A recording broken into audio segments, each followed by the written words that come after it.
अस्सलाम वालेकुम everyone and welcome to another video. आज की वीडियो में हम देखेंगे finally India decolonizes itself by changing British laws. Video कहने से पहले कुछ कहना चाहेंगे इंडियन रूल के बारे में, जो उनका देखें इसमें तो इन्होंने ये अभी जो इस ट्रेलर समझे या जो भी है ना कि इंडिया ने ब्रिटिश लॉज चेंज किए ना, तो देखते हैं ना। अभी ब्रिटिश लॉज तो हैं, हर जगह पे हैं, क्योंकि उन्होंने ज़्यादातर हुकूमत की इंडिया और बरसगीर पर बहुत ज़्यादा हुकूमत की। तो अभी तक बहुत सी चीज़ें उनकी चल रही हैं मुझे, और बहुत से मसले मसाइल भी हैं। तो अब देखते हैं इसमें वो क्या दिखाते हैं, फिर उसके बाद ही सही कह सकते हैं। Let's see. हाँ, संविधान से निकाल रहा है। तीनों कानून अंग्रेजों के जमाने से बनाए थे। क्या भारत हर उस चीज को उखाड़ कर फेंक रहा है जो अंग्रेजों की या पराधीनता की याद दिलाता है? देश अब लाल किले से गुलामी की मानसिकता से मुक्ति और अपनी विरासत पर गर्व की घोषणा कर रहा है। कैसे कोलोनाइजेशन ने देश के देश निगल लिए और भारत उससे कैसे बचा रहा? कि कुंभकर्ण असुर अवतारी औरंगजेब काशी और प्रयाग में दुहाई फेरी रब की और तोड़े देव देवालय शहर मोहल्ले के रे। लाखों मुसलमान की ये माला तोड़ी सबकी। काशी करबला होती, मथुरा मदीना होती, शिवाजी ना होते तो सुन्नत होती सबकी। भारत आज कैसे अपने आप को डीकोलोनाइज कर रहा है? कौन कौन से कानून हमें आज भी अंग्रेजों का गुलाम बना रहे थे? कैसे नेहरू की नीतियों ने हमें स्वतंत्रता के बाद भी कॉलोनियल हैंगओवर में रखा? और क्यों आवश्यक है अपने आप को डीकोलोनाइज करना? जानेंगे आज के इस एपिसोड में। देखते रहिए आज की।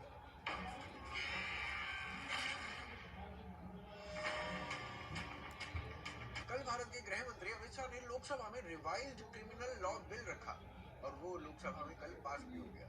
और आज जब इस वीडियो का कंटेंट लिखा जा रहा है तब राज्यसभा में इस पर बहस चल रही है। तीनों कानून अंग्रेजों के जमाने से बनाए थे। जैसा मैंने कहा कि 150 साल पुराने कानून। मोदी जी ने प्रधानमंत्री बनने के बाद गुलामी की मानसिकता और गुलामी के सारे चिन्ह इस देश में से जल्दी मिट जाए और नए आत्मविश्वास के साथ महान भारत की रचना का रास्ता प्रशस्त हो, इस पर आग्रह। इस बिल को प्रेजेंट करने से पहले गृह मंत्री के कुछ शब्दों को सुनिए। सीधे रूप से कहना है अंग्रेजों ने भारतीय दंड संहिता बनाई थी, उसका उद्देश्य लोगों को दंड देना था।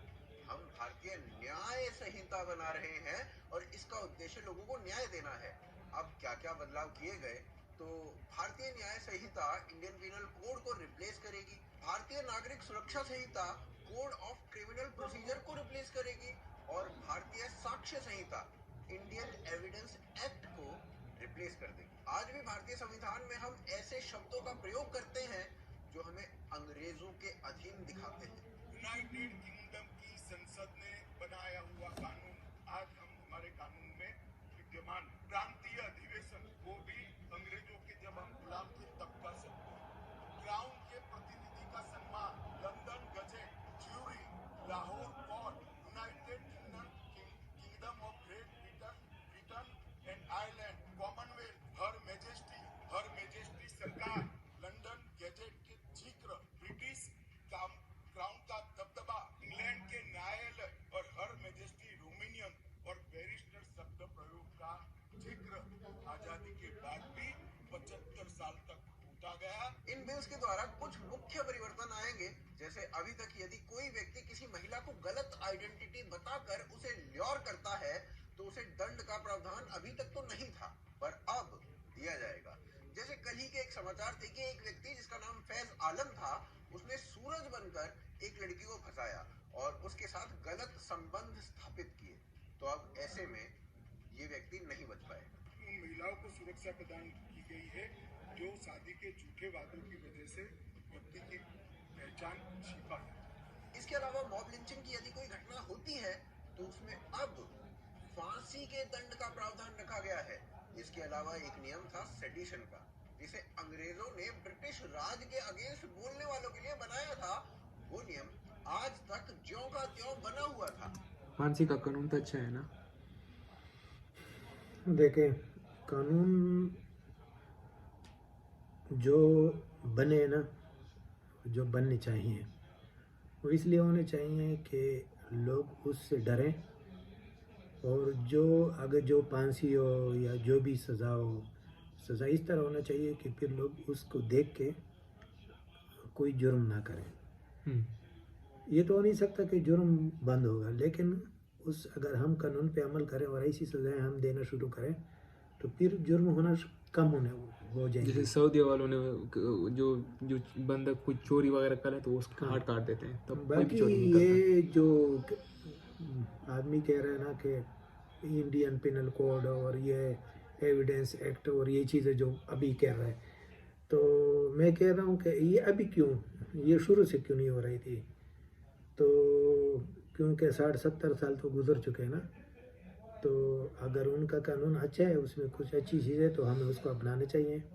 अगर उसमें कोई ऐसी चीज़ें हैं कि वो ठीक नहीं है तो उसको निकालनी चाहिए। लेकिन ये कहना कि इसको अंग्रेज़ों की ग़ुलामी ये वो, तो IMF जो है, इन मॉनिटरिंग फंड जो है, उसमें आप देखें ना, सारे ममालिक जो तरक्की पजीर हैं वो सब उसमें हैं, उनसे वो भी लेते हैं। तो आजकल तो जो जंग है ना वो फाइनेंशियल जंग है, मईशत का है, और आप किसी से को कमज़ोर करना है तो इसकी मईशत को कमज़ोर करें तो फिर सब कुछ ख़त्म हो जाता है। बाकी तो चलो लेट्स सी द वीडियो, फिर बाकी आखिर में डिस्कशन करेंगे। ठीक है। कई बार इसे हटाने के लिए लोगों ने लिखा भी था। जेएनयू में जो नारे लगे थे उसके बाद वहां के एक्टिविस्ट्स पर सेडिशन के ही चार्ज लगे थे। अब सेडिशन का ये लॉ हटा दिया गया है, लेकिन सेडिशन के स्थान पर अब देशद्रोह का नियम लाया गया है। दोनों के बीच का अंतर यह है कि राज के अगेंस्ट यानी सत्ता के अगेंस्ट बोलने में कोई प्रॉब्लम नहीं है, परंतु यदि कोई देश के अगेंस्ट या उसकी संप्रभुता के अगेंस्ट कुछ बोलता है या करता है तो उसे दंड दिया जाएगा। सीधे रूप से लिखा गया है कि जो भी भारत की यूनिटी, इंटेग्रिटी, सोवरेनिटी, सिक्योरिटी और सबसे इंपॉर्टेंट इकोनॉमिक सिक्योरिटी को खंडित करेगा उसे देशद्रोही माना जाएगा। पहले सीआरपीसी में 484 सेक्शन थे, अब 531 होंगे। 177 सेक्शंस में चेंज हुए हैं, 9 नए सेक्शंस, 39 सब न्यू सेक्शंस और 44 नए प्रोविजन रखे गए हैं। कुछ नियम बनाए गए हैं और कुछ ऐसे नियम बनाए गए हैं ताकि न्याय शीघ्र मिले। जैसे कंप्लेंट के पहले 3 दिन में FIR रजिस्टर होगी। अभी तक पुलिस चार्जशीट फाइल करने में बहुत समय ले लेती थी, लेकिन अब पुलिस को 180 दिन में चार्जशीट फाइल करनी ही होगी। कुछ लोग कहते हैं कि भाई पहले तो 60 से 90 दिन के बीच में ही चार्जशीट फाइल करनी होती थी, अब 180 दिन कर दिया गया है, तो इससे न्याय शीघ्र कैसे मिलेगा? तो बेसिकली पुलिस चार्जशीट फाइल करने के लिए री इन्वेस्टिगेशन बता देती थी और 60 से 90 दिन के अंदर अंदर चार्जशीट फाइल ना करके एक लंबे समय के बाद चार्जशीट फाइल करती थी। वो अब नहीं होगा। अब यदि पुलिस को री इन्वेस्टिगेशन करनी है तो उसके लिए उसे कोर्ट के ऑर्डर्स चाहिए होंगे। कंप्लेंट के पहले 24 घंटे में एक इन्वेस्टिगेशन रिपोर्ट पुलिस को कोर्ट में देनी होगी। रेप इत्यादि के केस में 1 सप्ताह के अंदर अंदर मेडिकल रिपोर्ट देनी ही होगी। पहले अनेकों दिन लग जाते थे मेडिकल रिपोर्ट देने में। और इन सभी चेंजेस के अलावा यदि कोई अपना क्राइम 30 दिन के अंदर अंदर मान लेता है तो उसे कम दंड दिया जाएगा। ट्रायल इन अच्छा कानून है। देखें, ये जो कुछ कह रहे हैं ना, कानून सब अच्छे होते हैं, ठीक है, लेकिन जिस पे अमल करने और करवाने वाले हैं ना वो सही होने चाहिए। क्योंकि अगर जब जैसे आपका मेडिकल रिपोर्ट जाता है ना, कोई केस हो जाता है, तो वो जहाँ से मेडिकल रिपोर्ट बनता है ना वही लोग उनके साथ मिल के उसमें तब्दीली करवा के और यहाँ से बंदा छूट जाता है। अब जैसे इंग्लैंड का जो लॉ है, कानून है या जो आइन है उनका, वो रिटन में नहीं है, लेकिन उस पे जो अमल करवाने वाले ना वो ठीक है। तो वहाँ पे आप देखें स्कॉटलैंड जो है, उनका जो पुलिस है बिल्कुल वो उसका पॉलिटिकल में कोई उसमें अमल दाखिल नहीं है, वो बिल्कुल अलग सा वो है। तो उनके लिए अमल करना और करवाना बहुत आसान है। कानून सब अच्छे हैं, जो भी बना है, जिस मुल्क का जो जिन्होंने बनाया या जो बनाते हैं, लेकिन असल में होना चाहिए जो अमल करने और करवाने वाले हैं वो ठीक होने चाहिए। अगर वो ठीक ना हो तो किताबों में कुछ भी नहीं हो, सही नहीं हो। सीधे वीडियो बाकी पे डिस्कशन आते हैं। एब्सेंशिया इसका भी प्रावधान रखा गया है, यानी जैसे दाऊद मुंबई अटैक करके भाग गया पर उसका ट्रायल नहीं हो पाया क्योंकि वो यहाँ उपस्थित ही नहीं था, और जब उसने अपना ट्रायल होने के लिए कुछ शर्तें रखी तो वो सरकार ने नहीं मानी। अब उसकी अनुपस्थिति में भी ट्रायल होगा, सरकारी वकील उसे मिलेगा और एक कन्विक्टेड अपराधी जब वो बन जाएगा तो दूसरे देश में होने के बावजूद भी उसे दूसरे देश से बुलाने की प्रक्रिया जो है वो काफी सरल हो जाएगी इन कंपैरिजन टू एक ऐसे व्यक्ति को दूसरे देश से बुलाने की प्रक्रिया जो कन्विक्ट नहीं है, मात्र उसके ऊपर आरोप है। लेकिन हर कोइन के दो पहलू होते हैं। एक दूसरा धड़ा है जिसे इन नियमों में बदलाव जो है वो पसंद नहीं आ रहा है। राजदीप सरदेसाई के साथ बैठे अधिवक्ता कोलिन गोंजाल्विस, इन्होंने इन नियमों को ब्रिटिश कालखंड से 10 गुना ड्रैकोनियन बताया।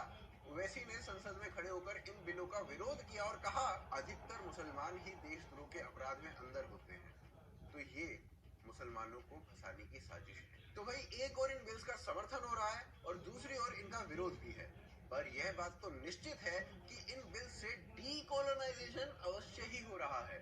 लेकिन और क्या क्या किया भारत ने स्वयं को डीकोलोनाइज करने के लिए, वो आगे देखते हैं। डीकोलोनाइजेशन, जिसका सामान्य परिभाषा में अर्थ होता है कि किसी देश द्वारा उसके ऊपर हुए उन उपनिवेशवादी कार्यों का निष्क्रिय करना जो उसके ऊपर पराधीनता के कालखंड में हुए।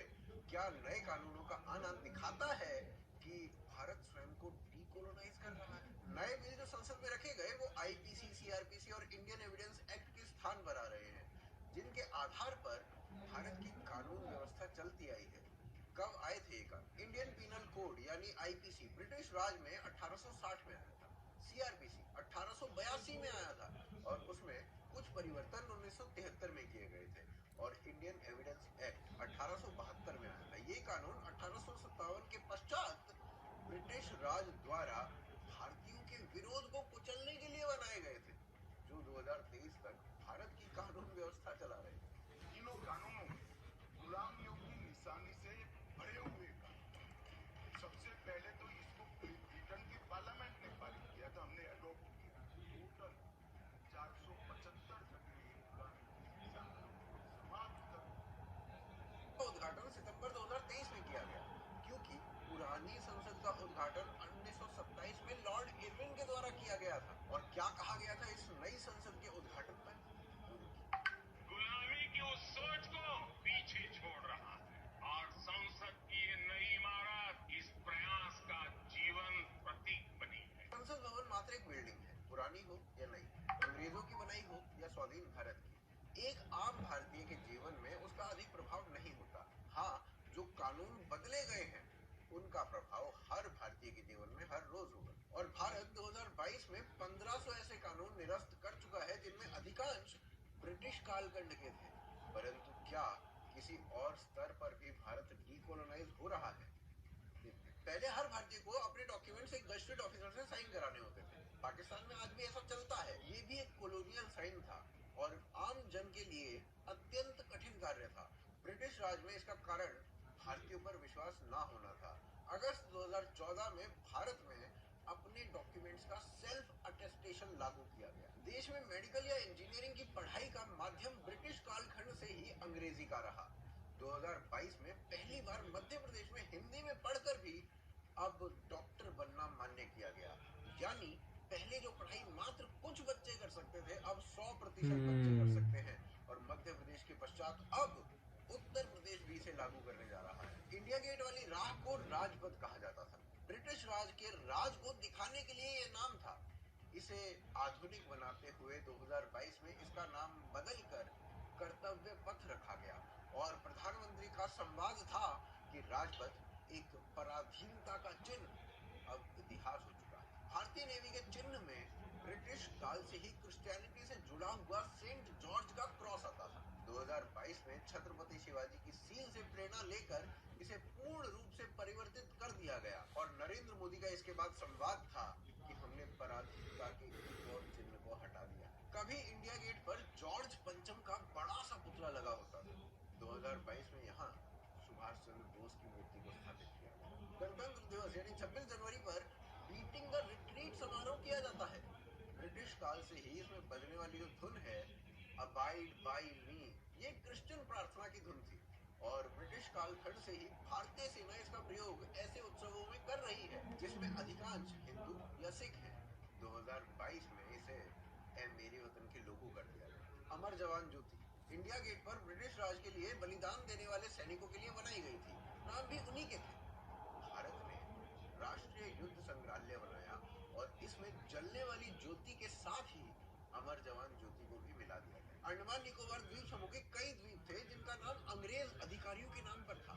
इनका नाम बदलकर सुभाष चंद्र बोस और इंडियन नेशनल आर्मी के कई सैनिकों पर रख दिया गया। ऐसे कई और कार्य हैं जिनमें कुछ प्रभावहीन हैं, कुछ केवल सांकेतिक हैं और कुछ क्रांतिकारी भी हैं। परंतु डीकोलोनाइजेशन पर, खासकर कॉलोनियल कानूनों को हटाने पर भारत सरकार ध्यान लगा रही है और यह स्पष्ट है। लेकिन क्या मिसयूज होता था इन कॉलोनियल कानूनों का, वो आगे देखिए। भारत में कुछ ऐसे कॉलोनियल लॉज थे, जो अभी तक सरवाइव कर रहे हैं और ये बात अपने आप में हास्यास्पद है कि आज के भारत में ऐसे कानूनों का क्या औचित्य है। अंग्रेज 1876 में ड्रामेटिक परफॉर्मेंस एक्ट लेकर आए। भारत में एक पुरानी प्रथा थी कि यदि राजा कुछ सही नहीं कर रहा है या लोगों में किसी बात को प्रचारित करना है तो सब्जेक्ट के अराउंड एक नाटक तैयार किया जाता था और लोगों को उसके बारे में नाटक के थ्रू जागरूक किया जाता था। लेकिन ऐसे नाटक अंग्रेजों ने 1876 का एक्ट लगाकर बंद कर दिए और ये कानून आज तक भारत के संविधान में मौजूद था। 1953 में एक मलयालम प्ले लिखा गया, लिंगाले ने कम्युनिस्ट पार्टी, यानी यू मेड मी कम्युनिस्ट। इस प्ले को बैन कर दिया गया तिरुवनंतपुरम के डिस्ट्रिक्ट मैजिस्ट्रेट के द्वारा और ऐसे ना बहुत सारे एग्जाम्पल्स दिए जा सकते हैं। अंग्रेजों ने 1940 में हारमोनियम पर बैन लगा दिया, ये बोलकर कि ये तो विदेशों में बजाया जाता है, तुम भारतीयों की क्या औकात कि तुम इसे बजाओ। 1947 में अंग्रेज तो चले गए पर ये लॉ नहीं गया। इसे जाते जाते 1970-71 तक की वेट करनी पड़ी। ब्रिटिश राज के दौरान भारत के लॉज ब्रिटेन में भी लगे हुए थे और आज वो लॉज ब्रिटेन से तो हटा दिए गए हैं पर भारत उन लॉज को आज भी संजो के बैठा हुआ है, जिसमें सबसे इम्पोर्टेंट लॉ है सेडिशन। सेडिशन का लॉ उस व्यक्ति पर लगाया जाता है जो गवर्नमेंट के अगेंस्ट, देश के अगेंस्ट नहीं, सरकार के अगेंस्ट लोगों को भड़काता है या सरकार को भला बुरा बोलता है और इसका मिसयूज हर सरकार अपने अपने तरीके से करती रही है। पिछले 5 वर्षों में 326 लोगों पर सेडिशन के केसेस लगाए और मात्र 6 लोगों पर ही इनके आरोप सिद्ध हुए। सभी सरकारें इस कानून का मिसयूज कर रही थी। इसके अलावा एक और कानून है जिसका कोई उपयोग नहीं है, वो है ब्लास्फेमी का, जो ब्रिटेन में भी उस समय बहुत पॉपुलर हुआ करता था। कोई भी यदि बाइबल या क्रिश्चियनिटी के अगेंस्ट लिखता या बोलता उसे मृत्यु दंड तक देने के प्रावधान थे। अब ये कानून ब्रिटेन में नहीं है पर भारत में है। भारत में ब्लास्फेमी का यह लॉ 1920s में आया जब मुस्लिम समाज ने हिंदुओं के अगेंस्ट 3 पुस्तकें लिखी। एक, कृष्ण तेरी गीता को जलाना होगा, जिसमें इस पे कोई बात के बारे में और कृष्ण जी के ये बहुत कंट्रोवर्शियल है, पहले वीडियो देख लेंगे फिर इस पे बात करते हैं। नहीं, मैं इस पे क्योंकि इसने चीज़ें बहुत बताई है ना, तो इस पे मेरे ख्याल में बोलना चाहिए। मैं तो ये सोच रहा हूँ कि ये जो अभी ये कह रहे कि हम ये ला वो ला ख़त्म कर रहे हैं, तो अभी तक जो भी गवर्नमेंट चले हैं और इंडिया ने इतनी तरक्की की है तो वो सब गलत थे, ये सब ठीक कह रहे हैं। इसने कुछ चीज़ें बताई हैं, जैसे मेडिकल के स्टूडेंट का इसने बताया ना कि जो उनको अपनी ज़बान में, तो मैं इस चीज़ पे मुझे ये एतराज़ है कि मेडिकल जो है ना वो ज़्यादातर उसमें जो यूनानी अल्फाज इस्तेमाल होते हैं ना मेडिकल टर्मिनोलॉजी में, ठीक है।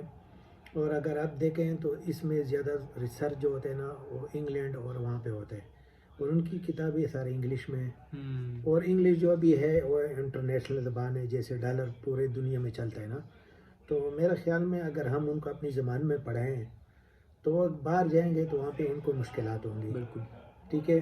तो ये चीज़ मेरे ख्याल में ठीक नहीं है। मेरे ख्याल में पाकिस्तान में भी उन्होंने कहा था कि उर्दू ज़बान, लेकिन फिर उस पे बात पे बहुत मसाइल पैदा हो गए। तो ये इस चीज़ से मैं एग्री नहीं करता हूँ। और सेडिशन लॉ इसके बारे में जो कहा ना वो हर जगह उसका मिसयूज़ होता है, क्योंकि वो आसानी से लोग फिट कर देते हैं। मतलब 4-5 साल या 2-3 महीने 5 महीने जेल में होता है, और उस पर सख्तियाँ होती है, फिर बाद में वो साबित होता है नहीं होता है। तो ये जो कह रहे हैं ना कि ये ला भी ख़त्म कर दिया, तो वो भी ख़त्म कर दिया। तो अभी तक हम लोग गुलाम थे, आज आज आज हम गुलामी से निकल रहे हैं। तो कानून में मैं फिर यही कहूँगा कि हर किस्म का कानून अच्छा है, हमें अपनाने चाहे जहाँ का भी हो, जिसमें लोगों की अच्छाई हो, बिल्कुल। और अमल करने और करवाने वाले अच्छे हों। बाकी ये है कि ठीक है, लेकिन मैं इस पे हैरान हूँ कि इसको आज ही याद आ गया है कि ये अभी तक जो इससे अच्छे अच्छे इंडिया में सियासतदान गुजरे हैं, बहुत अच्छे अच्छे और दानिश लोग गुजरे हैं, तो वो सब बेकार थे, उनको कोई समझ नहीं थी। अभी जो समझ है, अभी ये जो ग्रुप पे बैठा हुआ है, इसको समझ आ गई है सब चीज़ों की। We'll see. यार I am not gonna say much about it क्योंकि I don't know much about politics, लेकिन वीडियो देख लेते हैं पहले। में बड़ा अनाप शनाप लिखा हुआ था। दूसरी पुस्तक थी 20वीं सदी का चंपट महर्षि। इसमें स्वामी दयानंद के बारे में काफी घटिया टिप्पणी थी। और इसके अलावा तीसरी पुस्तक थी सीता का छकड़ा। इन पुस्तकों का उत्तर हिंदुओं ने एक दूसरी पुस्तक लिख कर दिया, जिसका नाम था रंगीला रसूल। पर रंगीला रसूल के आते ही मुस्लिम समाज में आक्रोश आ गया, और इन्होंने इसके चलते बुक के पब्लिकेशन हाउस के मालिक यानी महाशय राजपाल को मार दिया। तभी से ब्lasphemy का कानून भारत में आया। इस कानून की कितनी आवश्यकता है वो हमें नहीं पता। हमारे विचार में किसी भी धर्म को खुलकर फैक्चुअल आधार पर क्रिटिसाइज करने का अधिकार होना चाहिए, तभी उन धर्मों या मजहबों में बदलाव आ सकता है। और कोई यदि सर्तन से जुदा करने की बात करे तो उसे तगड़ी सजा मिलनी चाहिए। इन कोलोनाइज्ड लॉज को देखने के बाद अब हमें ये देखना चाहिए कि भारत अभी तक डीकोलोनाइज्ड क्यों नहीं हो पाया। प्रश्न ये उठता है कि ये कार्य जो आज हो रहा है, ये करने में हमें लगभग 75 वर्षों का समय क्यों लग गया, और अभी भी बहुत कुछ बाकी है। ये तो 1950 तक हो जाना चाहिए था। तो इसके उत्तर के लिए हमें इतिहास में जाना होगा। चलिए एक कहानी सुनते हैं।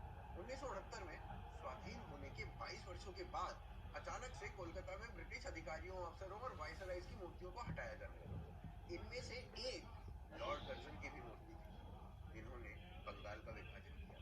क्या हुआ था उस समय बंगाल में? पहली ऐसी सरकार आई थी जो नॉन कांग्रेस थी। कोलकाता वो स्थान था जहां इन अंग्रेज अधिकारियों की मूर्तियों पर कोई भी आक्रमण नहीं हुआ था। परंतु भारत में ऐसे भी स्थान थे जहां अंग्रेजों के ऊपर आक्रमण हो रहे थे। 1947 में देश स्वतंत्र हुआ, और 1964 में पहली बार स्वाधीन भारत की धरती पर भारत को लूटने वाले अधिकारियों की मूर्तियों पर आक्रमण किए जाने लगे।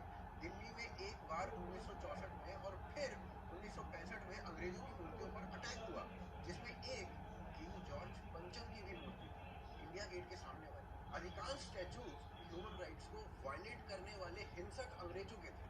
तो इतने सालों के बाद भी भारत में इनका क्या काम था? आंसर, जवाहरलाल नेहरू की पॉलिसी में, क्योंकि वो इन मूर्तियों को हटाने के अगेंस्ट थे। नेहरू जी की सरकार अपनी गवर्नेंस में भी वही पॉलिसीज लागू करती थी जो ब्रिटिश सरकार करती थी। 1950 से 1970 तक संसद में अनेक बार ये प्रश्न पूछा गया कि ये मूर्तियां आजादी के बाद भी भारत में क्या कर रही हैं। तो इन पर नेहरू जी का आंसर होता था कि ये मूर्तियां कई प्रकार की हैं, कई हिस्टोरिकल हैं, कई कलाकृति हैं, और कई लोगों की भावनाओं को आहत करती हैं। हमें ऐसी मूर्तियों को हटाना चाहिए जो ऑफेंसिव है, वो भी बहुत धीरे धीरे, बिना शोर मचाए, ताकि ब्रिटेन को बुरा ना लगे।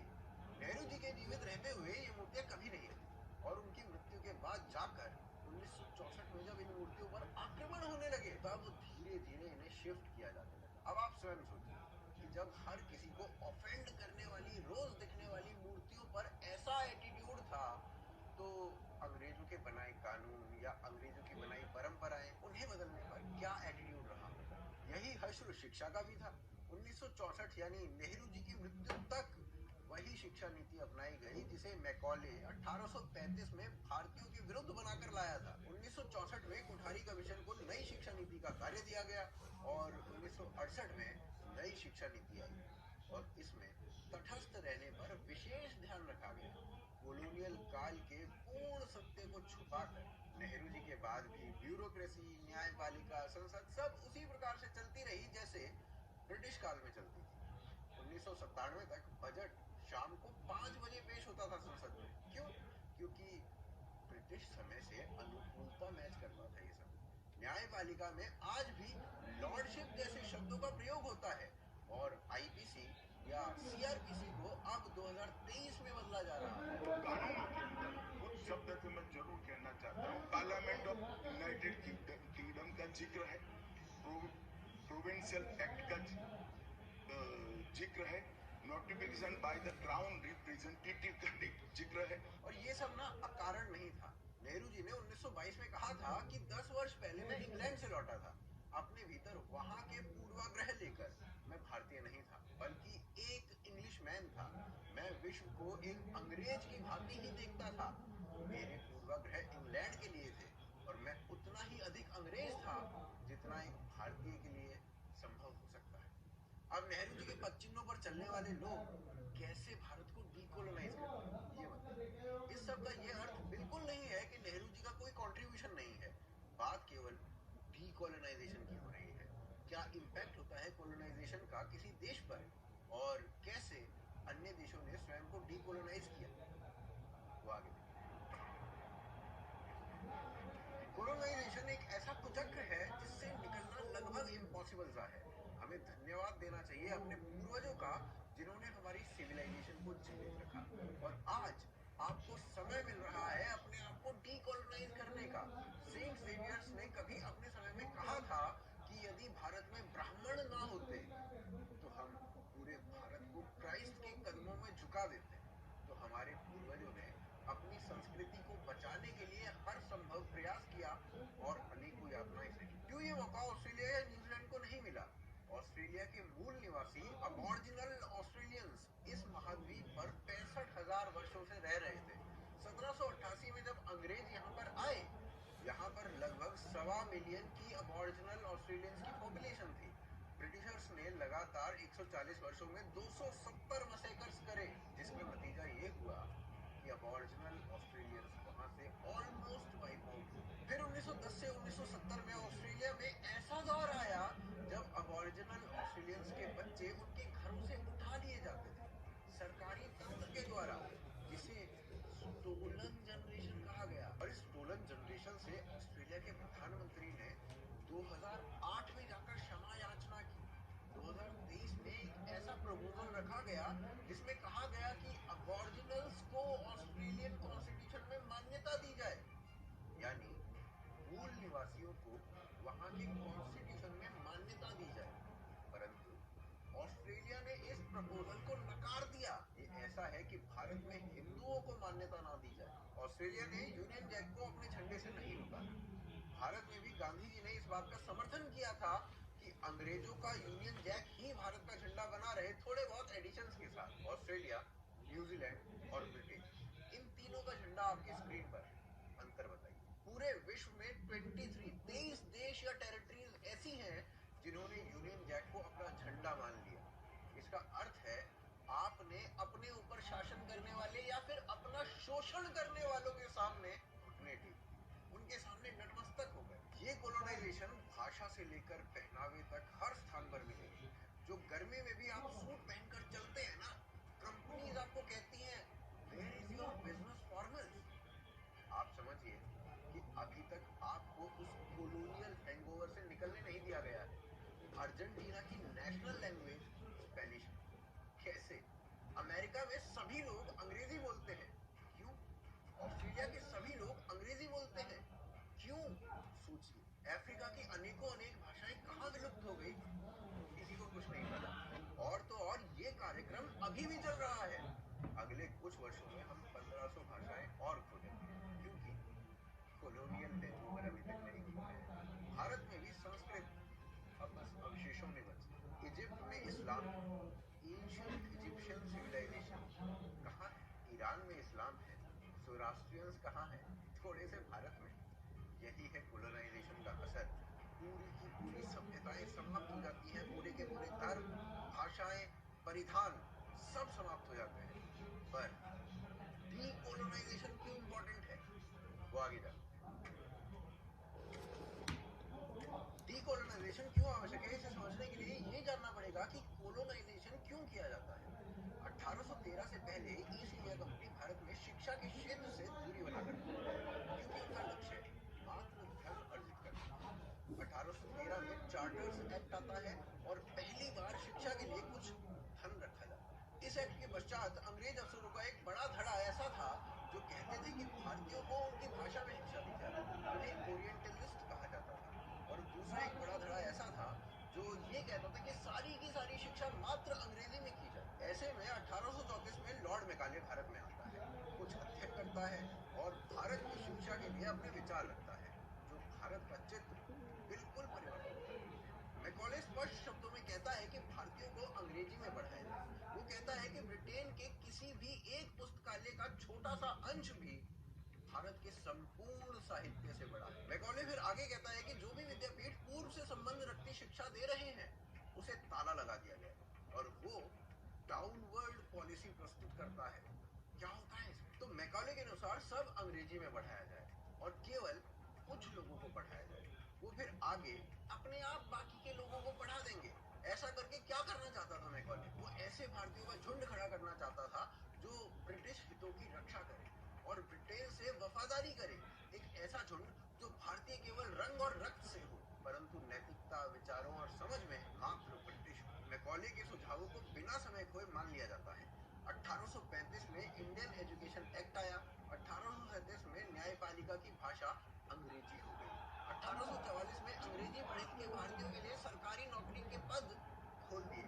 यहाँ से वो लोग जो अंग्रेजी बोल लिख या पढ़ पाते थे वो अंग्रेजी नौकरी पाकर अमीर होने लगे और जिन्हें अंग्रेजी बोलनी नहीं आती थी वो गरीब। इनके घर में खाने को कुछ नहीं होता था। 1947 में भारत में 80% लोग गरीबी रेखा से नीचे थे। ये कोलोनाइजेशन था। क्या इसे आज भी आपने फील किया है? क्या आपने कभी देखा है कि एक सामान्य से बर्गर कंपनी के छोटे से रेस्टोरेंट में अनेकों बार अंग्रेजी ना बोल पाने के कारण लोगों को नौकरी पर नहीं लिया जाता? बहुत दफा। चाहे कितनी भी अच्छी स्किल्स हो, ये शिक्षा का कोलोनाइजेशन है। जब यह कानून के स्तर पर पहुंच जाता है तो उस सिस्टम का जन्म होता है जहां आम आदमी पुलिस तहसील से डरने लगता है। और जब ये न्याय के स्तर पर पहुंच जाता है तो न्यायपालिका में दशकों तक केसेस पेंडिंग पड़े रहते हैं। केवल इतना सा कारण है डीकोलोनाइजेशन के इम्पोर्टेंट होने का। अदरवाइज हम केवल ऐसी सोसाइटी में रहते रहेंगे जहां अंग्रेजी बोलने वाले को पढ़ा लिखा या सुपीरियर समझा जाएगा, जहां न्याय के स्थान पर केवल तारीखें मिलेंगी और जहां का युवा हीन भावना से ग्रस्त होता रहेगा। तो कैसा लगा ये वीडियो? कमेंट्स करके अवश्य बताइए। सब्सक्राइब करिए चैनल को और शेयर करिए इस वीडियो को। यदि ये वीडियो अच्छा लगा तो दूसरे वीडियो के बारे में आप क्या कहना चाहेंगे? बस जो भाई साहब बोल रहे हैं ना, वो बस अपनी तारीफें कर रहे थे कि इससे पहले जो भी कुछ था वो सब खराब था, अभी हम सब कुछ ठीक कर रहे हैं। मेरे ख्याल में इंडिया में इलेक्शन भी आने वाला है ना, तो जब इलेक्शन आते हैं ना तो जो सरकार में होते हैं ना तो कुछ ऐसी फिल्में मूवीज़ बनाते हैं ना जो उनके फेवर में जाती हैं। तो मैं ये जो बंदा कह रहा है कि आप मुझे ये बताएं कि अंग्रेज़ों ने अपनी किताबों से डार्क एजेस जो थे वो सब ख़त्म किए थे, कि उनके बच्चों का भी पता नहीं है कि हमारे जो ऊपर वाले लोग थे जो बहुत साल पहले गुजर चुके हैं, तो डार्क एजेस उन्होंने सारे किताबों से हटा दिए। तो ये बंदा जो है ना ये बस अपने उसमें कह रहा है, लेकिन मैं इससे एग्री नहीं करता हूँ, क्योंकि इसकी जो बातें है ना, अब अंग्रेज़ी ज़बान में आप जहाँ भी जाते हैं, अब कोई टेस्ट देते हैं या कोई, अभी इंडिया में जो फिल्में बनती है उसमें ज़्यादातर अंग्रेज़ी बोली जाती है। और बाकी है कि फ़र्क तो अभी भी बरहमन शुदर और इनमें जो कौमें हैं इंडिया में, इनमें बहुत फ़र्क पाया जाता है और बरहमन की ज़्यादा वो इज़्ज़त की जाती है और जो शूदर इनका है तो उनको बहुत नीचा दिखाया जाता है। तो ठीक है, बस इसने जो बोलना था, लेकिन इसकी कुछ चीज़ों से मैं बिल्कुल एग्री नहीं हूँ, क्योंकि ये अभी भी जो बता रहे हैं इससे पहले सब कुछ गलत था और अब ये ठीक करेगा। तो हम देखते हैं ना कि ये अंग्रेज़ी को अपने मुल्क से हटाते हैं, इनको जो साइन बोर्ड हैं, इनके जो एडवर्टाइजमेंट हैं, ये सारे हटाते हैं कि अगर ये अंग्रेज़ी इतने बुरे थे। तो मेरे ख्याल में हमें अपने आप को ठीक करना चाहिए और ज़ुबान जो है ना वो कोई भी हो तो उस पर हमें तनकीद नहीं करना है, क्योंकि हम जैसे अब अंग्रेज़ी है पूरी दुनिया में बोली जाती है, अब अगर हम बच्चों का अंग्रेज़ी ना सीखा और हमारा बच्चा कोई अमेरिका चले जाए तो क्या गया, इशारों की ज़ुबान में बोलेगा। तो बाकी ये कि बस ठीक है, ये अपने लिहाज से इसको जो सिखाया गया है उसके मुताबिक ये बोलना पड़ा है, और इसने भी जो कहा है इसको किसी ने सिखाया है या किस मकसद के लिए, तो इसने बोला है। खैर anyways video is quite controversial. मैं तो कुछ आई don't know much about politics, लेकिन मे बी जो बातें इन्होंने कही हो सकता है ये ठीक हो। Anyways this was the video. बाकी और वीडियोस पे भी मैं रिएक्शन दूंगा, सो सब्सक्राइब कीजिएगा एंड या टेक केयर, बाय बाय।